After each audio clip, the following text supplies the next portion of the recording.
नमस्कार दोस्तों, कैसे हैं आप। उम्मीद होगी कि आप लोग अच्छे होंगे। तो चलिए, आज का हमारा जो टॉपिक है वो है उपभोग पर आधारित प्रश्न। किस पर? उपभोग पर आधारित प्रश्न। जैसे हम कह दें कि कोई गृहिणी है, उसके चीनी का भाव 10% कम हो जाता है, तो वो अपनी खपत में कितना परसेंट की वृद्धि कर दे या कमी कर दे कि उसकी इनकम पर कोई प्रभाव ना पड़े। तो चलिए आइए देखते हैं। पहला हमने क्वेश्चन यहाँ लिखा हुआ है, यदि किसी वस्तु के मूल्य में 20% की वृद्धि हो तो उस वस्तु की खपत में कितना परसेंट कम किया जाए कि उसके खर्च पे कोई प्रभाव न पड़े, ताकि उसके खर्च पे कोई प्रभाव ना पड़े। तो देखिए कि इस टाइप का क्वेश्चन रहेगा। तो अगर वृद्धि होगी और कमी होगी, वृद्धि और कमी होती है, तो देखिए इस प्रश्न को कैसे हम ट्रिक से सॉल्व करते हैं। तो चलिए, हमारी कितनी हो रही? 20% की क्या हो रही है? वृद्धि हो रही है। 20% की वृद्धि हो रही है। और कितना परसेंट हम कम किया जाए? तो देखिए, अब यहाँ हम लिख देंगे 100। जब कम की बात करेगा तो इसको 20 को हम क्या करेंगे? ऐड कर देंगे और गुणे 100 से क्या कर देंगे? मल्टीप्लाई कर देंगे। तो अब इसको हमारा क्या हो जाएगा? 20 बटे 120 गुणे 100। एक जीरो से एक जीरो कट गया, 2 दहा में 20, 2 छक्के 12, 2 तिहाई 6 और 2 पंजे 10। हमारा आ गया 50 बटे 3। अब हम उसको डिवाइड कर देंगे तो 3 एक कम 3 यहाँ बच गया, तो 3 छक 18, फिर बच जाएगा 2 बटे 3। 16 सही 2 बटे 3 अगर हम उपभोग में कम कर देंगे तो हमारे खपत पे कोई भी प्रभाव नहीं पड़ेगा। आइए ट्रिक देख लेते हैं कि हमारा क्वेश्चन जो हमने अभी आपको बताया उसका ट्रिक होगा। हमने लिख दिया है कि अब किसी वस्तु के मूल्य में x% की वृद्धि हो तो उस वस्तु की खपत में कितना परसेंट कम कर दिया जाए ताकि उसके खर्च पे कोई प्रभाव ना पड़े। तो इसके लिए हमारा जो फार्मूला है x की वृद्धि हो रही है, फिर इसके बाद हो जाएगा 100 प्लस x गुणे 100। यही हमारा क्या है? ट्रिक है। इसको आप नोट कर लीजिए।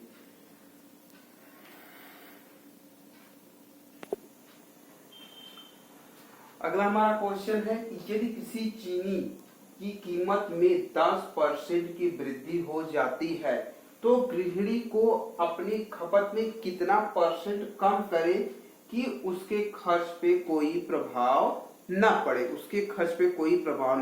चलिए इसको ट्रिक से सॉल्व कर लेते हैं, और इसके बाद ट्रिक से सॉल्व करने के बाद मैं इसको डिस्क्रिप्टिव में भी सॉल्व करा देता हूं। तो चलिए, कितने परसेंट की वृद्धि हो रही है? 10% की। और कितना परसेंट कम करना पड़ रहा है? इसका मतलब 100 प्लस 10 मल्टीप्लाई 100। अब इसको हो जाएगा 10 अपॉन 110 मल्टीप्लाई 100 माइनस 10 के बटे 110 गुणे 100। 0 से 0, तो अब हमारा हो गया कि 100 बटे 11। अब इसको अगर हम कर देंगे 11 नवा 99, बचेगा 1 बटे 11, माने 9 सही 1 बटे 11। 9 सही 1 बटे 11 हमारा क्या हो जाएगा? उसको खपत में अपनी कम करना पड़ेगा। तो चलिए इसको हम डिस्क्रिप्टिव में भी सॉल्व कर लेते हैं कि डिस्क्रिप्टिव में इसको कैसे सॉल्व किया जाएगा। तो सबसे पहले हम इसको मान लेंगे। हमने माना खपत और बचत 100 है। माना खपत व बचत 100 है, 100 यूनिट्स है या इकाई, इसको मान लेते हैं 100 इकाई है। ठीक है, अब हमारा जो मूल्य होगा इसमें, हमारा प्रारंभिक व्यय कितना हो जाएगा? प्रारंभिक व्यय, प्रारंभिक व्यय, हमारा जो प्रारंभिक व्यय हो जाएगा वो क्या हो जाएगा? 100 हो जाएगा। प्रारंभिक व्यय जो पहले ही व्यय था हमारा 100 हो जाएगा। अब नया व्यय जो आएगा क्या हो जाएगा? नया व्यय, नया व्यय वो कितना हो रहा है? 10% बढ़ जा रहा है। तो इसका मतलब ये 100 गुणे 100 प्लस 100 का 10% हमारा क्या हो जा रहा है? बढ़ जा रहा है। 100 का हमारा 10% बढ़ जा रहा है, तो इसका मतलब कितना हो जाएगा? 110। हमारा जो नया व्यय आज गया वो कितना हो गया? 110। अब हम मान लेंगे, माना खपत में X% की कटौती करनी पड़ेगी, माना खपत में X% की कटौती करनी पड़ेगी, माना खपत में X% की कटौती करनी पड़ेगी।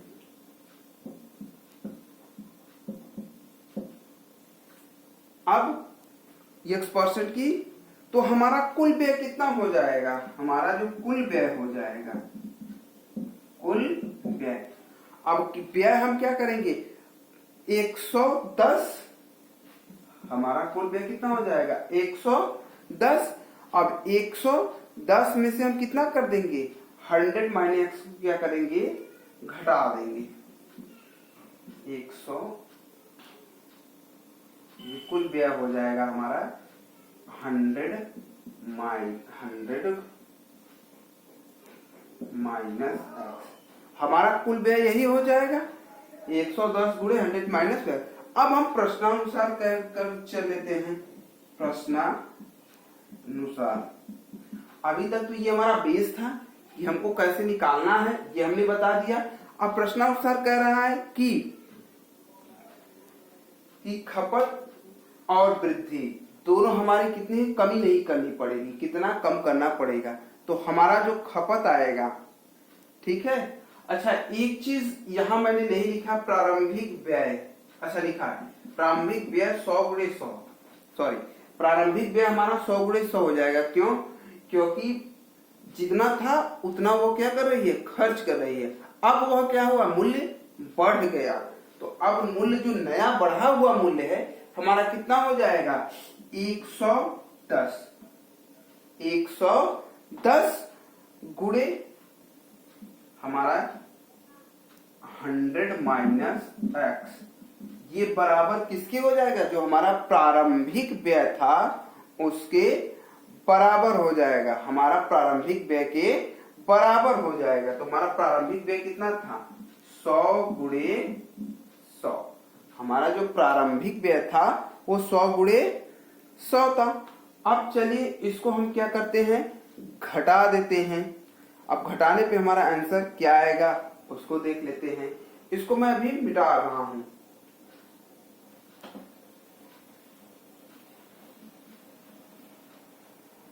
अब चलिए, तो 110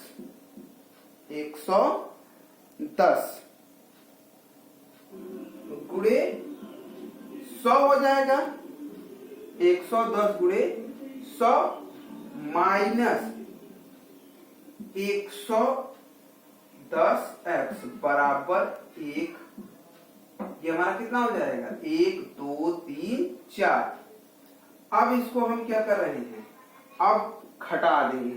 इसका मतलब 110x माइनस 1 2 3 4। अब ये हमारा कहाँ आ जाएगा? मल्टीप्लाई होकर इधर आ जाएगा, यहाँ माइनस का साइन लगा दे। ये हमारा पक्षांतर, इसको कर देंगे, क्या कर देंगे? पक्षांतर कर देंगे।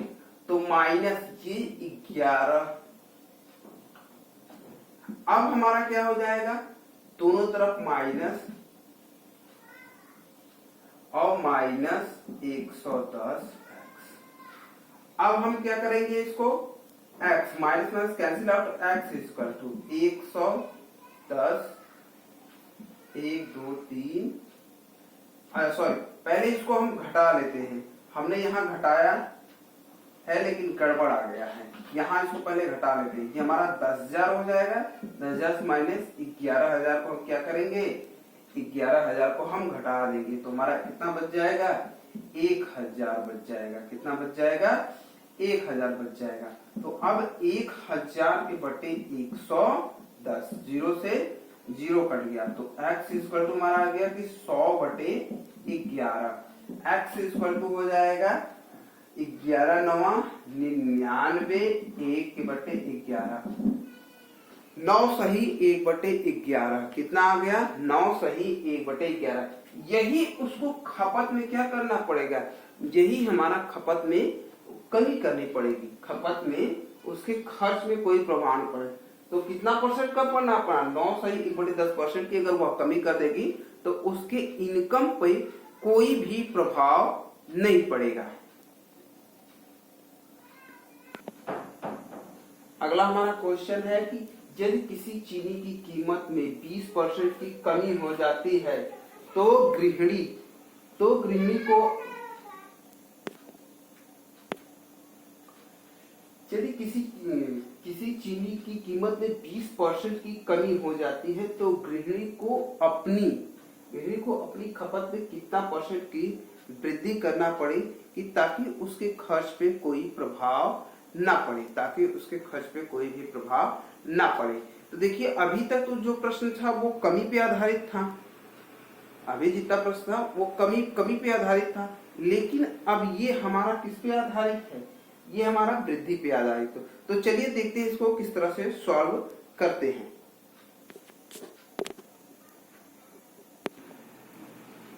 तो कीमत में कितने परसेंट की, 20% की हमारी क्या हो रही है, कमी हो रही है। 20% की कमी हो रही है तो उसके खर्च में कितने परसेंट की वृद्धि की जाए। तो उसके खर्च में हमने माना कि 100, हमने मान के चलते हैं परसेंट में से, और इसमें कितना हो रही है, वृद्धि हो रही थी, -20 मल्टीप्लाई 100। तो इसका मतलब हो जाएगा 20 गुणे 80 गुणे 100, 20 एकम 20, 20 चौका 80, 4 एकम 4, 4 25 हम 100। 25% की वो क्या करेगी, कमी कर देगी। अगर 25% की वह कमी कर देगी तो उसके खर्च पे कोई भी प्रभाव नहीं पड़ेगा। तो इसका ट्रिक देख लीजिए आप लोग।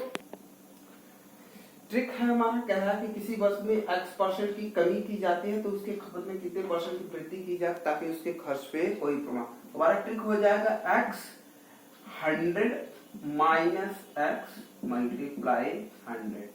अभी मैंने जो क्वेश्चन लगाया उस पे हमने यही ट्रिक को क्या किया था, यही ट्रिक को हमने फॉलो किया था।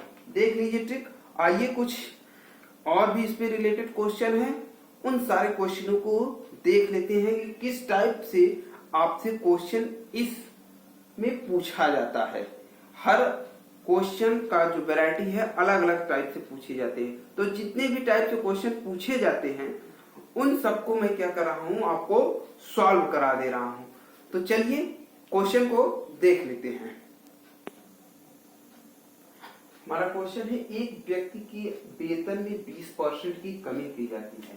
कितना, 20% की कमी की जाती है तो उसके वेतन में कितने परसेंट की वृद्धि की जाए ताकि वो उसका वेतन प्रारंभिक वेतन के समान रहे, तो देखिए 20% की क्या हो रही है, कमी हो रही है, और कितने परसेंट की वृद्धि पूछ रहा है, वृद्धि पूछ रहा है। जब भी वृद्धि पूछेगा हम 100 में से माइनस करेंगे तो 100 माइनस 20 मल्टीप्लाई 100, तो ये हो जाएगा 20 गुणे 80, 20 गुणे 80 गुणे 100, 20 एकम 20, 20 चौके 80, 4 एकम 4 और 4 25 हम 100। अगर उसके वेतन में 25% की वृद्धि कर देंगे, यदि उसके वेतन में हम 25% की वृद्धि देंगे तो उसका जो वेतन है प्रारंभिक वेतन के समान ही रहेगा। चलिए अगला क्वेश्चन देखते हैं। हमारा अगला क्वेश्चन है, यदि ए की आय बी की आय से 40% कम है, 40% कम है, तो बी की आय ए की आय से कितना प्रतिशत अधिक है? तो ए की आय बी की आय से कितना कम है? 40% कम है। कितना कम है? 40% कम है। अब कह रहा है बी की आय की ए से आय से कितना प्रतिशत अधिक है? क्या कह रहा है कि अधिक है। तो अधिक के लिए हम क्या करेंगे? 100 माइनस 40 इंटू 100। अब 40 के बटे 60 गुणे 100, 0 से 0 कट गया, 2 दूना 4, 2 दो 6, तो हो जाएगा ये 200 बटे 3। तो देखिए 3 छक 18, फिर 3 छक 18, तो 66 सही 2/3%। 66 सही 2/3% कितना अधिक है? 66 ए की आय बी की आय से 66 सही 2/3% अधिक है। चलिए अगला क्वेश्चन देखते हैं। अगला क्वेश्चन है, यदि ए की आय बी की आय से 25% अधिक है, 25% अधिक है, तो बी की आय ए की आय से कितना परसेंट कम है? तो बी की आय कितना अधिक है? 25%। तो 25 कितना परसेंट कम? इसका मतलब 100 कम की बात कर रहा है, तो हम यहाँ जोड़ देंगे। कितना जोड़ देंगे? 25 गुणे 100, तो हमारा हो जाएगा 25 बटे 125 गुणे 100। 25 से कम 25, 25 बचे 125, 5 एक कम 5 और 5 बीस हम 100। तो कितना कम है? ए की आय बी की आय से 20% कम है। कितना कम है? 20% कम है। अगला क्वेश्चन है, यदि एक संख्या दूसरी संख्या से 50% अधिक है, तो दूसरी संख्या पहली संख्या से कितना प्रतिशत कम है? तो चलिए देख लेते हैं। कितना संख्या है हमारे? 50% अधिक है, तो दूसरी संख्या पहली संख्या से कितना कम है? कितना कम है? इसका मतलब हो जाएगा 100 माइनस प्लस, कम है तो प्लस 50 हो जाएगा 50 बटे 100, 50 गुणे 100, यहाँ 100 रहेगा। अब हम क्या करेंगे? 0 से 0 कर से 5 बटे 15 गुणे 100, 5 एक कम 5, 5 तिहाई 15, तो हो जाएगा 100 बटे 3। तो 3 3 का 9, फिर एक बचेगा, 3 3 का 9, 1/3। तो 33 सही 1/3% कम है। पहली संख्या दूसरी संख्या से, या पहले की इनकम दूसरे की इनकम से 33% 33 सही 1/3% क्या है? कम है। तो चलिए एक दो क्वेश्चन और है, उसको भी देख लेते हैं। यदि एक संख्या दूसरी संख्या से 20% कम है, तो दूसरी संख्या पहली संख्या से कितना परसेंट अधिक है? ये चीज आप ध्यान रखिएगा कि कहाँ अधिक कह रहा है, कहाँ कम कह रहा है, कहाँ कम है, कहाँ अधिक। नहीं तो आपका क्वेश्चन क्या हो जाएगा? गलत हो जाएगा। आपका क्वेश्चन गलत हो जाएगा।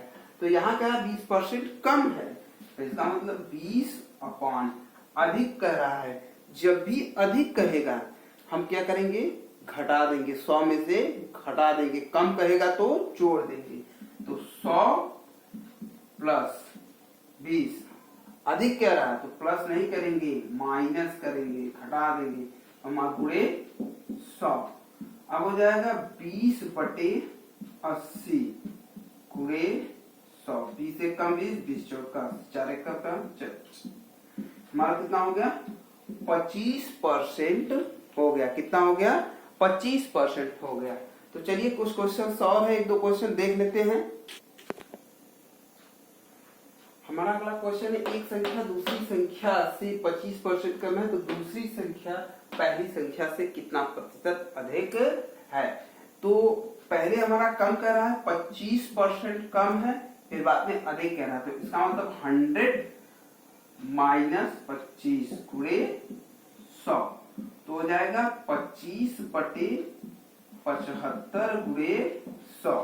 25 से कम 25, 25 से 75 हो जाएगा 100 बटे 3, 3 एकम 3, 3 एकम 9 और फिर 3 तिरिका 9, 1/3। तो 33 सही 1/3% क्या है, अधिक है। इससे जितने भी रिलेटेड क्वेश्चन थे कमी और वृद्धि पे, ताकि उसके खपत पे कोई वृद्धि ना हो, गृहिणी से रिलेटेड जितने क्वेश्चन थे वो सारे क्वेश्चन हमने बता दिए। अभी कुछ क्वेश्चन इसमें है कि राजस्व, यदि किसी राजस्व में 20% की कमी हो जाती है तो उसके खपत में कितने परसेंट की वृद्धि कर देगी, ताकि उसके राजस्व पे कोई प्रभाव ना पड़े। तो वो जो क्वेश्चन होता है वो इसी टाइप का ही क्वेश्चन होता है। आप उसके लिए परेशान ना हो कि कहीं क्वेश्चन मिल जाए तो आप परेशान हो, तो आप उसके लिए परेशान ना हो। वो जितने भी क्वेश्चंस थे इससे रिलेटेड मैंने सारे क्वेश्चन आपको बता दिए। अब जो हमारा अगला टॉपिक होगा वो क्रमागत वृद्धि और कमी पे आधारित होगा। क्रमागत वृद्धि और कमी पे आधारित होगा। जैसे हमने कहा कि एक दुकानदार अपने सामान के दाम को 20% बढ़ाकर बेचता है और बाद में वो 10% की छूट दे देता है, तो उस दुकान को इस पूरे सौदे में कितने प्रतिशत के लाभ हुआ या हानि हुआ, या उसके इस सौदे में कितने परसेंट का उसके प्रॉफिट हुआ या लॉस हुआ। इस टाइप का क्वेश्चंस अब हम आपको बताएंगे। तो मिलते हैं अगले वीडियो में अपने। नमस्कार।